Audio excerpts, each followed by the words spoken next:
السلام علیکم ورحمۃ اللہ وبرکاتہ۔ کیسے ہیں ناظرین؟ امید کے خیر و عافیت سے ہوں گے۔ ہم دوبارہ حاضر ہیں آپ کی خدمت میں تفسیر قرآن مختصر تشریح کے ساتھ۔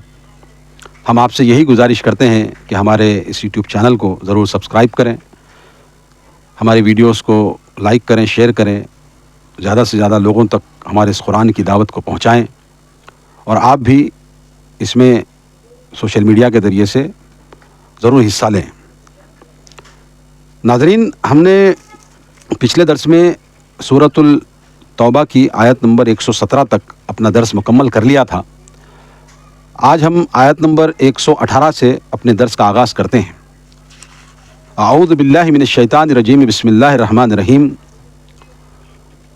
وعلی ثلاثۃ الذین خلفوا حتی اذا ضاقت علیہم الارض بما رحبت وضاقت علیہم انفسہم وظنوا ان لا ملجأ من اللہ الا الیہ ثم تاب علیہم لیتوبوا ان اللہ هو التواب الرحیم۔ اللہ کے نام سے جو بڑا مہربان نہایت رحم والا ہے۔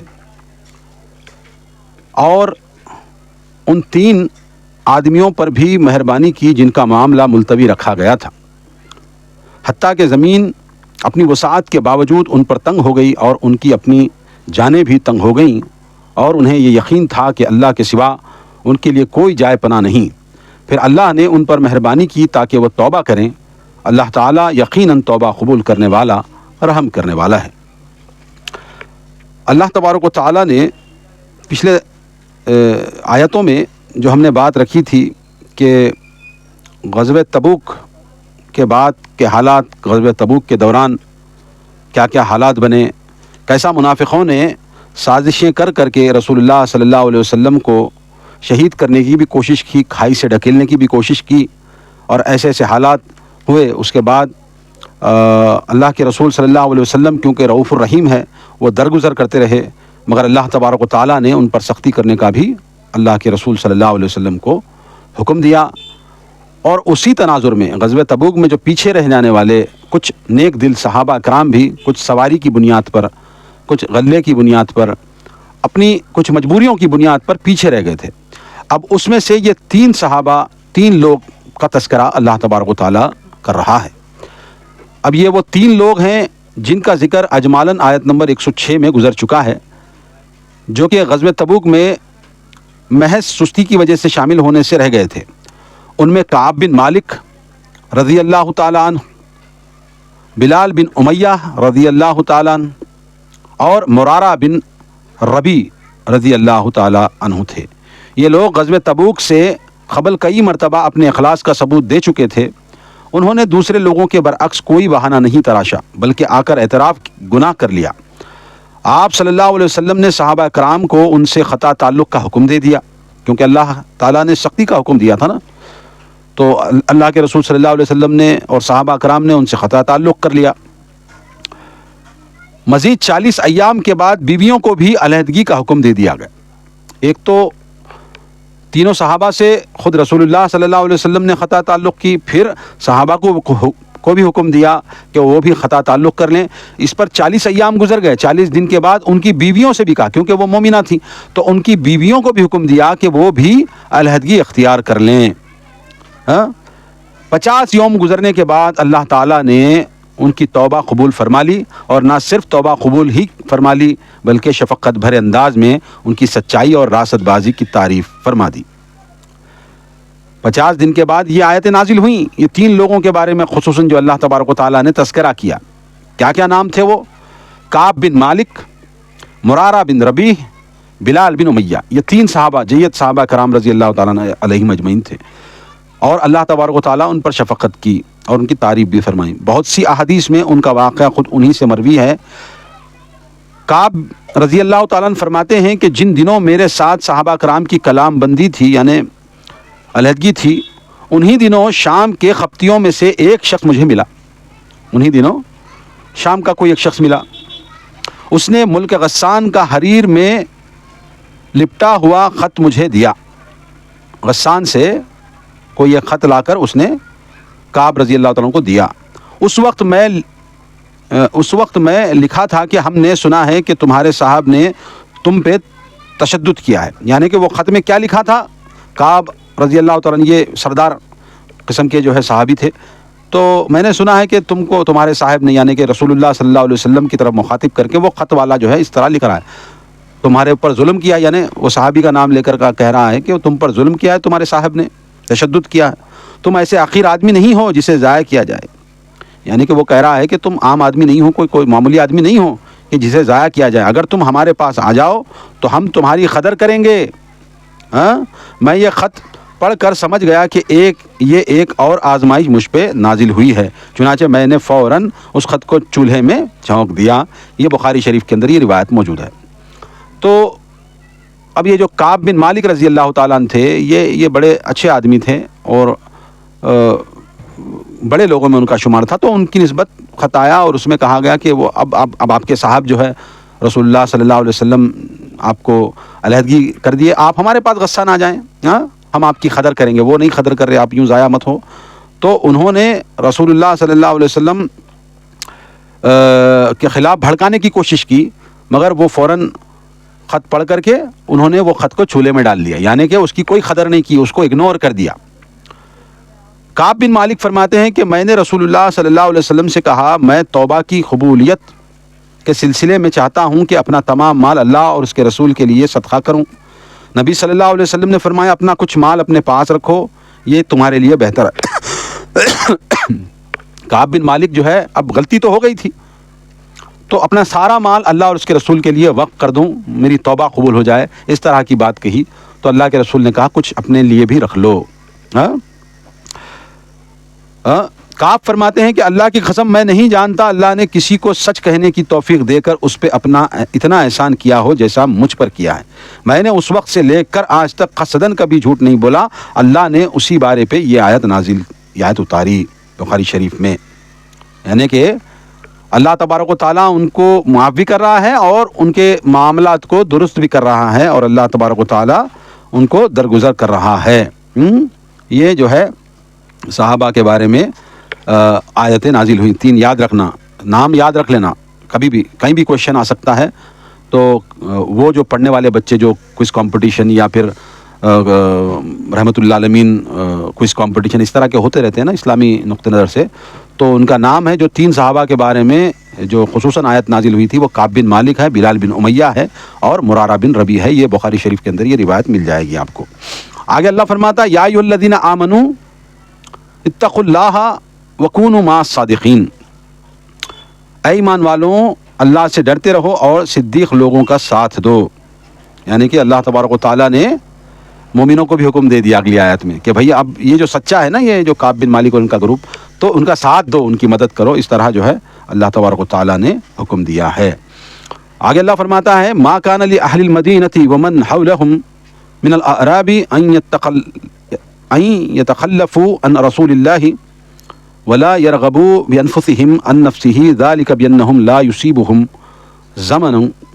ظمأ ولا نصب ولا مخمصة في سبيل الله ولا يطعون موطئا يغيظ الكفار ولا ينالون من عدو نيلا الا كتب لهم به عمل صالح ان الله لا يضيع اجر المحسنين. دیکھیے کیا پیاری بات اللہ تبارک و تعالیٰ نے کہی ہے. اللہ فرماتا ہے اہل مدینہ کے لیے اور ان دیہاتیوں کے لیے جو ان کے گرد و نواح میں بستے ہیں، یہ مناسب نہیں تھا کہ وہ جہاد میں رسول اللہ سے پیچھے رہ جائیں اور اپنی جانوں کو آپ کی جان سے عزیز تر سمجھیں.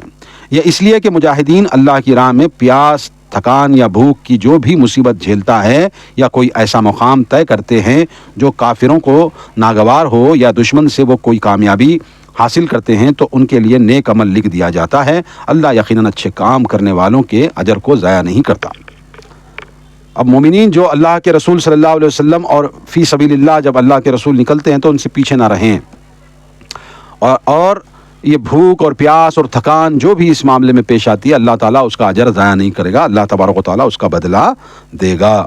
دوسرے غزوات کے برعکس غزوہ تبوک میں شامل ہونے کے لیے عام حکم تھا، لہذا پیچھے رہنے والوں کو زجر و توبیخ کی جا رہی ہے. یعنی کہ جو پیچھے رہ گئے تھے ان کو حکم دیا جا رہا ہے.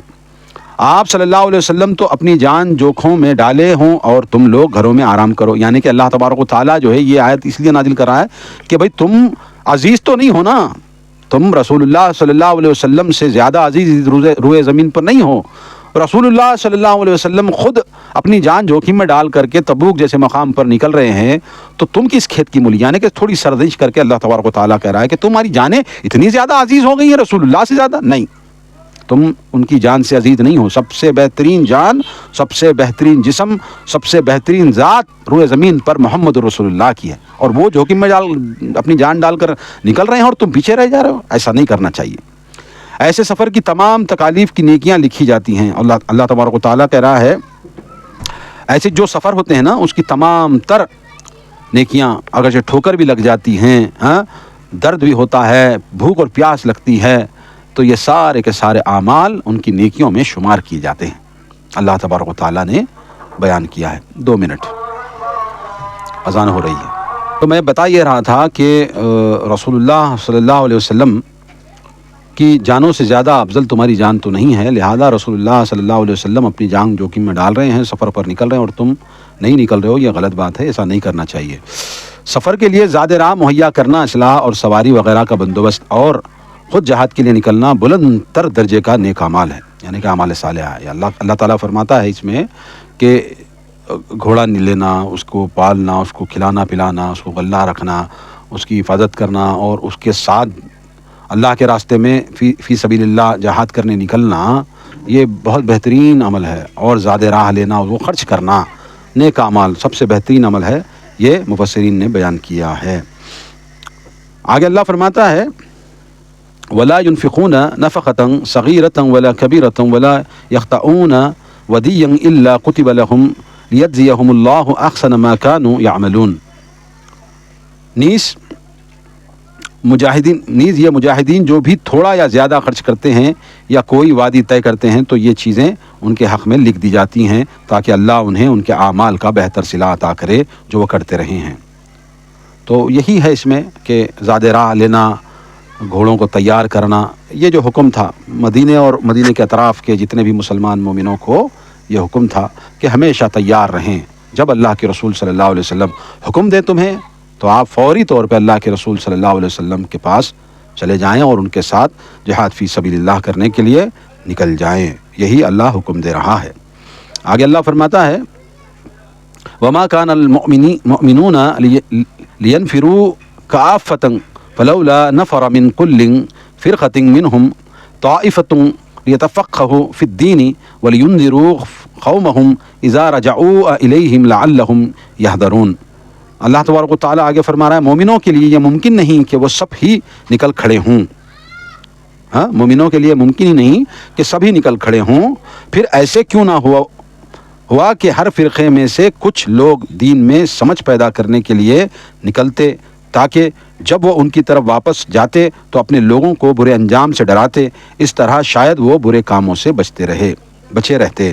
جب اللہ تعالیٰ نے غزوہ تبوک سے پیچھے رہنے والوں پہ سختی کی تو مسلمان سرایا میں سارے کے سارے نکلنا شروع ہو گئے اور آپ کو مدینے میں چھوڑ دیا, جبکہ ماندین کی سازشوں کے خطرے کے پیش نظر آپ صلی اللہ علیہ وسلم کے پاس صحابہ کی ایک مضبوط جماعت ہونا ضروری تھا. تو یہ آیت نازل ہوئی. ہوا کیا, اب غزوہ تبوک میں سختی اللہ تبارک و تعالیٰ نے نازل کی, تو اب جو بھی سریہ اور جو بھی اللہ کے رسول صلی اللہ علیہ وسلم وفود بھیج رہے ہیں دین کی تبلیغ کے لیے, اپنے حدود کے دفاع کے لیے اور اللہ کے دین کی سربلندی کے لیے, جب اللہ کے رسول آپ بھیج رہے ہیں وفود کو تو سارے کے سارے نکل پڑ رہے ہیں.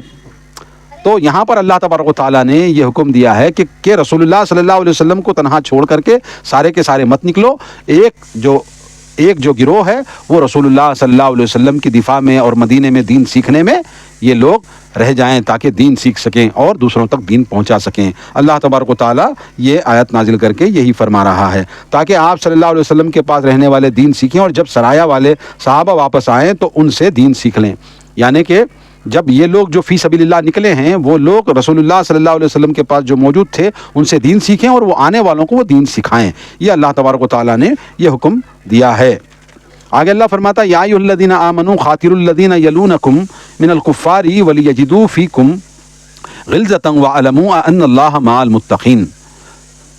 اے ایمان والوں ان کافروں سے جنگ کرو جن کا علاقہ تمہارے ساتھ ملتا ہے، اور ان کے ساتھ تمہیں سختی سے پیش آنا چاہیے، اور یہ جان لو کہ اللہ متقین کے ساتھ ہے۔ یہ منطقی طریقہ ہے کہ قریب والے علاقے سے جہاد شروع کیا جائے، یہی آپ صلی اللہ علیہ وسلم کا طریقہ تھا۔ سب سے پہلے آپ صلی اللہ علیہ وسلم نے قبیلہ قریش سے جنگ کی، پھر عرب کے دیگر قبائل سے، پھر بنو قریظہ اور بنو نذیر، اور پھر عیسائیوں سے نمٹنے کے لیے غزوہ تبوک روانہ ہوئے۔ چنانچہ خلفاء نے بھی یہ ترتیب برقرار رکھی، پہلے شام فتح کیا گیا، پھر ایران اور مصر پر حملہ کیا گیا۔ اگر متصل علاقہ چھوڑ کر اگلے علاقوں سے جنگ شروع کی گئی تو درمیانی علاقہ والے کافر آگے اور پیچھے دونوں طرف سے حملہ کر کے پریشان کر سکتے ہیں۔ اسی طرح اگر دفاعی جنگ ہو تو بھی قریب ترین علاقے والوں پہ براہ راست دفاعی ذمہ داری آتی ہے، اور اس کے بعد دیگر علاقوں کی۔ یہاں پر اللہ تبارک و تعالیٰ حکم دے رہا ہے کہ اپنے سب سے پہلے جو دین کی تبلیغ ہے، دین کے لیے اللہ کے راستے میں نکلنا ہے، وہ اپنے اطراف کے علاقوں سے شروع کرتے ہوئے ایسا راؤنڈ اپ پھیلتے جاؤ۔ ایسا نہیں کہ ایک ہی طرف جو ہے حکمت عملی نہیں، بلکہ سراؤنڈنگ مدینہ ہے، مدینہ کے سراؤنڈنگ چاروں سمت سے اللہ کے دین کی تبلیغ کے لیے، اللہ کے لیے جہاد کرنے کے لیے نکلو، دین پہنچانے کے لیے لوگوں تک۔ اس طرح کا ایک سرکل کے طور پر دفاعی حکمت عملی کرتے ہوئے اس طرح کا عمل کرو تاکہ دین دنیا تک پہنچ سکے۔ اور اس سے یہ بھی فائدہ ہے کہ دشمن جو قریب سازشیں کرتا ہے اس سے بھی بچا جائے، تاکہ ان کو پہلے کھدیڑ کر کے بعد میں دوسری طرف اس طرح کا رخ اللہ تبارک و تعالیٰ نے حکم دے رکھا ہے۔ جیسے فرمایا محمد رسول اللہ صلی اللہ علیہ وسلم اور ان کے ساتھی کفار پہ تو بہت سخت ہیں جبکہ آپس میں بہت رحم دل ہیں۔ یہاں پر متقین کے لیے اللہ کے رسول صلی اللہ علیہ وسلم نے جو صحابہ کے اندر بھائی چارہ وغیرہ پیدا کیا تھا، تو اس کے لیے یہی باتیں بتائی جا رہی ہیں کہ مومن آپس میں ایک دوسرے کے لیے نرم دل ہیں اور دوسروں کے لیے سخت ہیں۔ جو دین کے بالمقابل میں آتا ہے اور دین کو نقصان پہنچاتا ہے، سارے مومن یکجٹ ہو کر کے اس کا دفاع کریں، اور وہ دوسروں کے لیے سخت ہیں مگر آپس میں بالکل نرم دل ہیں۔ آگے اللہ فرماتا ہے وَإِذَا مَا أُنزِلَتْ سُورَةٌ فَمِنْهُمْ مَنْ يَقُولُ أَيُّكُمْ زَادَتْهُ هَذِهِ إِيمَانًا فَأَمَّا الَّذِينَ آمَنُوا فَزَادَتْهُمْ إِيمَانًا وَهُمْ يَسْتَبْشِرُونَ۔ اور جب کوئی نئی صورت نازل ہوتی ہے تو منافقوں میں کچھ لوگ ایسے ہیں جو کہتے ہیں کہ اس صورت نے تم میں سے کس کے ایمان میں اضافہ کیا؟ تو اس کا جواب یہ ہے کہ جو ایمان لائے ہیں اس نے فی الواقع ان کے ایمان میں اضافہ کیا ہے، اور وہ صورت کے نزول پر خوش ہوتے ہیں۔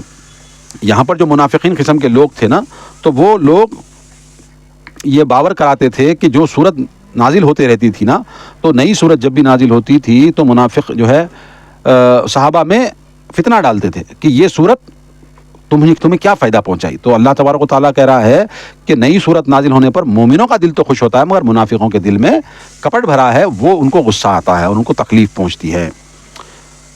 اور یہاں پر سختی کا یہ مفہوم بھی نہیں ہے کہ جنگ کے اخلاقی ضابطے پامال کر دیے جائیں۔ آپ صلی اللہ علیہ وسلم نے لاشوں کے مسئلے سے منع فرمایا ہے، عورتوں، بچوں اور راہبوں سے کنارہ کشی اختیار کی جائے بشرطے کہ وہ عملاً جنگ میں شریک نہ ہوں۔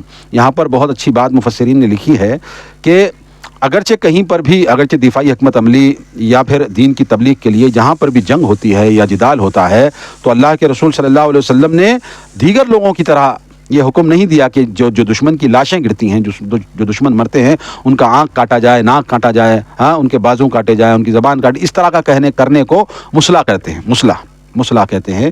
اور یہ مسلح جو ہے جنگ احد کے دن بہت سارے صحابہ کا مسلح غیر مسلموں نے کیا تھا، جیسے حضرت حمزہ رضی اللہ تعالیٰ عنہ، ان کی آنکھیں نکال لی گئیں، ان کے کان کاٹے گئے، ان کی ناک کاٹی گئی۔ تو اس طرح مسلمانوں کے ساتھ غیر مسلموں کا رویہ تھا، بت پرستوں کا رویہ تھا، مگر اللہ کے رسول صلی اللہ علیہ وسلم نے اس سے منع کیا کہ کسی کی جان جب وہ لڑے، وہ تو دشمن ہے، جب لڑ کے وہ مر جائے تو اس کے جسم کی حفاظت بھی کرنا اور اس کا مسئلہ نہ کر کے اس کو سیف گارڈ پہنچانا، اس کے صحیح رسم و رواج سے اس کا جو ہے اس کی آخری قبرگاہ تک پہنچانا، یہ حکم دیا ہے اللہ کے رسول صلی اللہ علیہ وسلم نے۔ اور عورتوں کے اوپر حملہ نہ کیا جائے، جیسے کہ جنگوں میں ہوتی ہے نا، پکانے والی عورتیں ہوتی ہیں اور بہت سارے کام کاج کے لیے دیکھ بھال کے لیے لونڈیاں وغیرہ، تو ان کو نقصان نہیں پہنچانا، ان کو مارنا نہیں، قتل نہیں کرنا، یہ بھی حکم اللہ کے رسول صلی اللہ علیہ وسلم نے دیا۔ اور چھوٹے جو بچے ہیں، بالکل معصوم بچے جو ہوتے ہیں نا، نابالغ بچے، ان کو بھی نہیں مارنا چاہیے، ان کو بھی اللہ کے رسول صلی اللہ علیہ وسلم نے حکم دیا ہے کہ بچوں کا بھی قتل نہیں کیا جائے۔ مگر افسوس یہاں پر جو آج بین الاقوامی طور پر جو دنیا میں حملے کرتے ہیں ایک ملک دوسرے ملک پر، نہ وہ بچے دیکھتے ہیں، نہ بوڑھے دیکھتے ہیں، نہ عورتیں دیکھتے ہیں، بس لایا کی دھڑام سے پھینک دیتے ہیں۔ تو ایسا نہیں کرنا چاہیے، اسلام اس سے منع کرتا ہے۔ اب یہود ہیں، جیسے کہ یہود فلسطین میں کتنا ظلم کرتے ہیں، کئی ہزار کئی لاکھ بچوں کو جو ہے انہوں نے قتل کیا. ہاں، حالانکہ انسانی جسم کی جو ویلیو ہے اسلام میں، اگرچہ جدال لڑائی فائٹ وغیرہ ہوتی ہے دفاعی حکمت عملی یا پھر تبلیغ کی خاطر، تو ان کی لاشوں کو دھکا نہیں لگنا، مردہ لاشوں کو تک اللہ کے رسول صلی اللہ علیہ وسلم نے مصلح کرنے یعنی سے برا عمل کرنے سے روکا ہے، اور حکم دیا ہے بچوں اور عورتوں کو تو بالکل، بوڑھے بچوں عورتوں کو ظلم نہیں کرنا چاہیے. مگر آج افسوس کہ دنیا میں یہ خود کو جو ہے ہیومنزم کی بات کرنے والے، یہ جو چہرے کے گورے اور دل کے کالے لوگ جو یہ ہیں، ہاں، یہ لوگ کس طرح بچوں کا قتل عام کرتے ہیں. ہاں، بچوں کو جو ہے ظلم اور عورتوں کا ریپ کرتے ہیں، اور بہت سارے غلط اعمال کرتے ہیں، جیلوں میں ڈالتے ہیں، بہرحال بہت سارے ظلم کرتے ہیں. اس لیے ہیومن رائٹس وغیرہ بار بار یہ بات کہتا رہتا ہے کہ بچوں، عورتوں اور بوڑھوں پر ظلم نہ کیا جائے. جنگ ہوتی ہے تو سولجر ٹو سولجر ہوتی ہے، دو ملک جب لڑتے ہیں تو سولجر ٹو سولجر وہ بارڈر پہ ہوتی ہے. یہ عام سول ایریا میں بمباری کرنا، یہ نہیں، ایسا نہیں کرنا چاہیے. اور یہ باضابطہ قانون بنائے ہیں یو این نے، باضابطہ قانون بنائے ہیں. آپ یو این کا چارٹر پڑھ لیں، اگرچہ آپ تعلیم یافتہ ہیں تو یو این کے چارٹر پڑھ لیں، اور پڑھ لینے کی وجہ سے آپ کو پتہ چلے گا کہ جب دو ملک آپس میں لڑتے بھڑتے ہیں تو ان کے قیدیوں کی ادلا بدلی ہوتی ہے، نہیں روک سکتے. اگرچہ پکڑا بھی جائے تو روک نہیں سکتے وہ لوگ، کیونکہ یو این کا چارٹر ہے، بین الاقوامی قوانین ہیں. تو یہ بچوں کو ظلم کے طور پر ان کو قتل کرنا، ان کو مارنا، یہ کہاں کی انسانیت ہے میرے بھائی. اللہ سے دعا کریں کہ دنیا میں جہاں بھی قتل و غارت گری ہو رہی ہے، اللہ تبارک و تعالیٰ اپنی انسانیت، اپنی جو ہے مخلوق پر رحم کرے. ہم دعا کرتے ہیں، آپ بھی دعا کریں. تو یہاں پر یہی بتایا جا رہا ہے کہ اللہ کے رسول صلی اللہ علیہ وسلم نے ان چیزوں سے روکا ہے.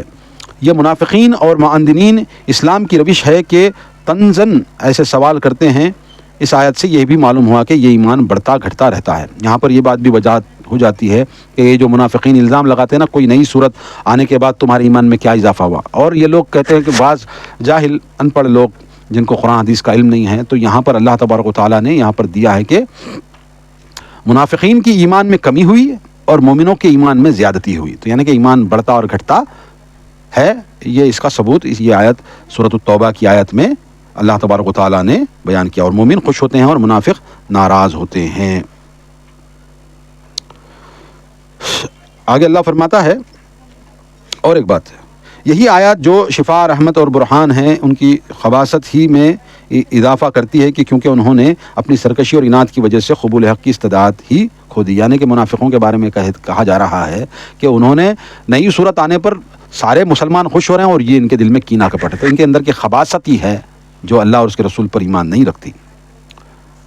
آگے اللہ فرماتا ہے وَأَمَّا الَّذِينَ فِي قُلُوبِهِم مَرَضٌ فَزَادَتْهُمْ رِجْسًا إِلَىٰ رِجْسِهِمْ وَمَاتُوا وَهُمْ كَافِرُونَ. رہے وہ لوگ جن کے دلوں میں نفاق کی بیماری ہے، تو اس صورت نے ان کی پہلی ناپاکی پر مزید ناپاکی کا اضافہ کر دیا، اور وہ مرتے دم تک کافر کے کافر ہی رہیں گے. یعنی کہ اللہ تبارک و تعالیٰ نے وضاحت کر دی کہ جن کے دل میں مرض ہے، منافقوں کے دل میں، یہ ایمان لانے والے نہیں، یہ سدھریں گے نہیں. اور یہ سورۃ التوبہ جب نازل ہوئی، سورہ توبہ نازل ہونے کے بعد ان کے اندر اور مزید اضافہ ہو گیا نفاق کا، اللہ تبارک و تعالیٰ، اور یہ مرتے دم تک بدلیں گے نہیں. اللہ تبارک و تعالیٰ یہ بیان کر رہا ہے. اولا يرون انهم يفتنون في كل عام مرة او مرتين ثم لا يتوبون ولا هم يذكرون. کیا وہ یہ نہیں دیکھتے کہ انہیں ہر سال ایک بار یا دو بار کوئی نہ کوئی مصیبت پیش آ جاتی ہے، پھر بھی یہ لوگ نہ تو توبہ کرتے ہیں اور نہ ہی نصیحت قبول کرتے ہیں. یہاں پر بھی ان لوگوں کے بارے میں یہ بیان کیا گیا ہے جن کے دل میں مرض ہے. کبھی ان کی کوئی سازش پکڑی جاتی ہے، کبھی ان کے بارے میں اللہ تعالیٰ کوئی آیت نازل فرما دیتے ہیں جس سے ان کی رسوائی ہوتی ہے، کبھی انہیں مجبوراً جہاد میں شرکت کرنی پڑتی ہے. یہاں پر یہ بات وضاحت ہے، کیا اللہ تبارک و تعالیٰ کہہ رہا ہے کیا ان کو عقل نہیں ہے، ہوش نہیں ہے کہ ایک سال میں رات دن جو ہے نفاق کا زہر گھولتے ہوئے اور یہ ناپاک جو سازشیں کرتے ہیں، اور اللہ تبارک و تعالیٰ اپنے رسول کو بتا دیتا ہے، وہی بھیج دیتا ہے. عقل نہیں ہے، زبردستی اللہ کے رسول صلی اللہ علیہ وسلم تک وہی آتی ہے، تم جو نفاق کا زہر پھیلا رہے ہو وہ پتہ چل جاتا ہے، پھر بھی تم جو ہے کیوں کرتے ہو. اللہ تبارک و تعالیٰ ایک ضمناً بات ان کو بتا رہا ہے. ان منافقین کی حرکات کی نقشہ کشی کی گئی ہے، اور وہ جو کرتے ہیں ان کے بارے میں اللہ تبارک و تعالیٰ مزید وضاحت کر رہا ہے کہ یہ ان کا دل کیسے ہے. آگے اللہ فرماتا ہے وَإِذَا مَا أُنزِلَتْ سُورَةٌ نَظَرَ بَعْضُهُمْ إِلَى بَعْضٍ هَلْ يَرَاكُمْ مِنْ أَحَدٍ ثُمَّ صَرَفَ اللَّهُ قُلُوبَهُمْ بِأَنَّهُمْ قَوْمٌ لَا يَفْقَهُونَ۔ اللہ تبارک و تعالیٰ فرماتا ہے اور جب کوئی صورت نازل ہوتی ہے تو آنکھوں میں ایک دوسرے کی طرف اشارہ کر کے پوچھتے ہیں کہ کیا تمہیں کوئی دیکھ تو نہیں رہا ہے، پھر وہاں سے واپس چلے جاتے ہیں۔ اللہ ان کے دلوں کو پھیر دیا ہے کیونکہ یہ لوگ ہیں ہی ایسے جو کچھ بھی نہیں سمجھتے۔ منافقوں کے بارے میں اور مزید وضاحت کر رہا ہے کہ جب کوئی صورت نئی نازل ہوتی ہے تو آنکھوں میں اشارہ کرتے ہیں ایک دوسرے کو اور وہاں سے سٹک جاتے ہیں۔ تو اللہ تبارک و تعالیٰ ان کی صفات بیان کر رہا منافقوں کی کہ یہ ایسے ہی ہیں اور ان کے اندر مزید مرض داخل ہوگا بلکہ ختم نہیں ہوگا، مرتے دم تک یہ لوگ منافق ہی رہیں گے۔ اور ان کے دلوں کو اللہ تبارک و تعالیٰ نے پیک کر دیا، لاکڈ ہے ان کے دل بدلیں گے نہیں۔ اب آگے اللہ فرماتا ہے لَقَدْ جَاءَكُمْ رَسُولٌ مِّنْ أَنفُسِكُمْ عَزِيزٌ عَلَيْهِ مَا عَنِتُّمْ حَرِيصٌ عَلَيْكُمْ بِالْمُؤْمِنِينَ رَءُوفٌ رَحِيمٌ۔ یہاں پر اللہ کے رسول صلی اللہ علیہ وسلم کے بارے میں بتایا جا رہا ہے لوگوں تمہارے پاس تمہیں سے ایک رسول آیا ہے، اگر تمہیں کوئی تکلیف پہنچے تو اسے گناہ گزرتی ہے، وہ تمہاری فلاح کا حریص ہے اور مومنوں پہ نہایت مہربان اور رحم والا ہے۔ اللہ کے رسول صلی اللہ علیہ وسلم کی ذات تمہیں میں سے ہے، بشر میں سے ہے، وہ بھی تمہارے قبیلے سے، تمہارے عربیوں میں سے، تمہارے اپنوں میں سے، تمہارے قریشیوں میں سے، تمہارے بنو ہاشم میں سے، تمہارے اپنے میں سے۔ اللہ کے رسول صلی اللہ علیہ وسلم کی ذات کو اللہ تعالیٰ نے بطور رسول آپ کے لیے بھیجا ہے، آپ کے لیے رحمت ہے، اور ان کا دل اتنا نرم ہے کہ کسی کو مسلمانوں کو کسی کو تکلیف پہنچتی ہے تو اس کی تکلیف کا درد اپنے دل میں محسوس کرتے ہیں، اور مومنوں کے لیے بڑے رؤوف رحیم ہیں، بڑے رحم کرنے والے ہیں، مومنوں کی تکلیف برداشت نہیں کرتے۔ اللہ کے رسول صلی اللہ علیہ وسلم ایسے پیارے رسول کی امت ہے، مگر آج مسلمان کہاں بہکا جا رہا ہے، سمجھ میں نہیں آتا۔ ہاں اللہ تبارک و تعالیٰ جو ہے رحم کرے۔ یہ تو تمہارے لیے اللہ کی رحمت تھی کہ رسول رحمت تمہارے درمیان مبعوث ہوا ہے، تم اس کے کردار اور اخلاق کے شاہد ہو، تمہارے لیے رسول کی حقیقت سمجھنا کچھ مشکل نہیں۔ یہی آپ صلی اللہ علیہ وسلم کی وہ خاصیت تھی جس کی وجہ سے لوگ آپ کے ہاں کھینچے چلے آئے تھے۔ فرمان باری تعالیٰ ہے یہ اللہ کی رحمت کی وجہ سے ہے کہ آپ ان کے لیے نرم دل ہیں، اور اگر کہیں آپ ترش روح سخت دل ہوتے تو یہ آپ کے ارد گرد سے چھٹ جاتے۔ سورہ آل عمران میں یہ بیان کیا گیا ہے۔ جہاں کہیں قدر رحمت کے پہلو کی گنجائش ہوتی ہے آپ صلی اللہ علیہ وسلم وہی اختیار کرتے ہیں، یعنی اللہ کے رسول صلی اللہ علیہ وسلم کی صفت ہے کہ آپ رحم دل ہیں، آپ درگزر کرنے والے، آپ معاف کرنے والے۔ ایسے پیارے رسول کی امت ہے اور اتنے سخت بنے بیٹھے ہو، گناہوں سے تمہارے دل کو سخت ہو گیا ہے، تمہارا دل نرم نہیں پڑتا۔ نرم رسول کی نرم امت، نرم دل امت اللہ کے رسول رحمت للعالمین ہے۔ اللہ کے رسول تو سارے عالم کے لیے رحمت ہے، اور ان کی امت سارے عالم کے لیے کیا بنے بیٹھی ہے۔ ہر فحاشی، ہر بددیانتی، ہر غلط کام کون ہے جو اللہ اور اس کے رسول کا نام لیوا نہیں ہے جو یہ کام کر رہا ہے؟ اور میں خاص کر کے وہ لوگوں سے بہت زیادہ ادباً گزارش کرتا ہوں کہ جو لوگ نشہ کرتے ہیں، شراب پیتے ہیں یا گانجا پیتے ہیں یا افیون پیتے، جو بھی کچھ بھی نشہ کرتے ہیں، گولیاں کھاتے ہیں، کسی بھی طرح کا نشہ کرتے ہیں، ہاتھ جوڑتا ہوں، اللہ سے دعا کرتا ہوں اللہ تعالیٰ تمہارے دلوں کو پھیر دے۔ بند کرو یہ چیز۔ تم کس امت، کس نبی کی امت ہو اور کہاں جا رہے ہو؟ اللہ تعالیٰ قرآن مجید میں ہمارے نبی محمد صلی اللہ علیہ وسلم کو رحمت للعالمین کہا ہے، اور تم تو مسلمان ہو۔ توبہ کرو، اللہ سے معافی مانگو، ہاں نشے کو چھوڑ دو۔ نشہ زندگی نہیں ہے، جوان زندگیوں میں موت ہو رہی ہے، پیچھے بیویاں جوان، چھوٹے چھوٹے بچے چھوڑ کر مر جا رہے ہیں، کسی کا لیور خراب ہو رہا ہے، کسی کے پھیپھڑے خراب ہو رہے ہیں، کسی کے گال، کسی کا سر، کچھ خراب ہو رہا ہے، اور چھوٹی چھوٹی عمروں میں 25-30 سال کی عمر میں جوان بیوی کو، چھوٹے چھوٹے معصوم گود کے بچوں کو چھوڑ کر کے کس کے سہارے جا رہے ہو؟ کس کے لیے؟ توبہ کرو، چھوڑ دو یہ نشے کی چیزیں، چھوڑ دو یہ غلط کام، جوا بھی چھوڑ دو، اس میں کوئی اچھی چیز نہیں ہے۔ اللہ تعالیٰ تمہارے مقدر میں جتنا رزق لکھا ہوا ہے وہ رزق تم تک پہنچا کے رہے گا، تم محنت کرو اپنے دونوں ہاتھوں سے۔ اللہ تبارک و تعالیٰ جو ہے ایسے پیارے رسول کو ہماری طرف رسول بنا کر کے بھیجے جو نرم دل ہیں۔ وہی تذکرہ سورۃ التوبہ میں اللہ تبارک و تعالیٰ کر رہا ہے۔ آگے اللہ فرماتا ہے فَإِن تَوَلَّوْا فَقُلْ حَسْبِيَ اللَّهُ لَا إِلَٰهَ إِلَّا هُوَ عَلَيْهِ تَوَكَّلْتُ وَهُوَ رَبُّ الْعَرْشِ الْعَظِيمِ۔ پھر بھی اگر یہ لوگ اعراض کریں تو یہ کہہ دیجئے مجھے میرا اللہ کافی ہے، جس کے سوا کوئی الہ نہیں، میں اس پر بھروسہ کرتا ہوں اور وہی عرش عظیم کا مالک ہے۔ ابن عباس رضی اللہ تعالیٰ فرماتے ہیں ابراہیم علیہ السلام کو جب آگ میں پھینکا گیا تو ان کا آخری قول یہی تھا حسبی اللہ و نعم الوکیل، اللہ تبارک و تعالیٰ کہہ رہا ہے رسول سے، سارے مومنوں سے، ہم تو نیکی کی بات پہنچائے ہیں، قبول کرو یا نہ کرو تمہارے اوپر ہے، ہاں مگر ہمارا کام پہنچانا تھا، جس طرح رسول صلی اللہ علیہ وسلم کا کام پہنچانا تھا، صحابہ کا کام پہنچانا تھا، ہم تک جو ہے یہ دین پہنچا ہے، اور ہم دین کو سنبھالنے والے بنے اور قرآن مجید کی دعوت کو دوسروں تک پہنچانے والے۔ جب بھی دل میں گناہ گزرے تو یہی کہنا، حسبی اللہ نعم الوکیل نعم المولا و نعم النصیر۔ دوستوں، میرے گزارشات پر ضرور، اور یہ شراب، جوا، بددیانتی، غلط کام، یہ سب چھوڑ دو۔ جتنا مقدر کا رزق ہے، چوری چکاری سب چھوڑ دو، سب جتنا مقدر کا رزق ہے اللہ تبارک و تعالیٰ تمہارے ہاتھوں میں لکھ دیا ہے، تم یہ ہاتھوں سے کماؤ، نیک کام کرو، برے کام سے روکو، خود بھی روکو، نماز پڑھو، ہاں روزہ رکھو، اپنے والدین سے اچھا سلوک کرو، اپنے گھر والے اپنی بیوی بچوں سے اچھا سلوک کرو، بیوی بچوں کو اچھا طرح پالو، ہاں حلال کی کمائی کھلاؤ ان کو۔ بس یہی گزارشات کے ساتھ آج کا درس میں مکمل کرتا ہوں۔ آج ہم نے آیت نمبر 118 سے آیت نمبر 129 تک اپنا درس مکمل کر لیا ہے، اور سورۃ توبہ یہاں پر ختم ہو جاتی ہے۔ پھر اگلے درس میں سورہ جو ہے یونس کا شروعات ہوگی۔ مجھے اجازت دیں، اور آج کا درس یہیں ختم کرتا ہوں۔ میں یہی گزارش کرتا ہوں، میں وقت نکال کر آپ کی خدمت میں اللہ کے کلام کو پڑھ کر سناتا ہوں، تاکہ یہ سارے عالم تک عام اردو ہندی بول چال کے اندر، جو ہماری روزمرہ کی زندگی کی بول چال ہے اس میں، تاکہ آپ استفادہ کر سکیں، آپ سمجھ سکیں قرآن کو۔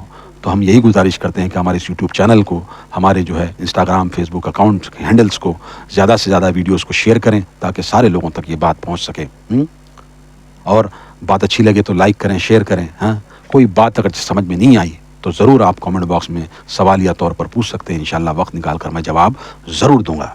مجھے دیں اجازت، آج کے لیے بس اتنا ہی۔ آج سورۃ التوبہ کی تکمیل ہو چکی ہے، اگلا سورہ یونس ہے۔ جب بھی اللہ موقع دے گا ضرور میں دوبارہ حاضر ہوں گا۔ جب تک کے لیے السلام علیکم ورحمۃ اللہ وبرکاتہ۔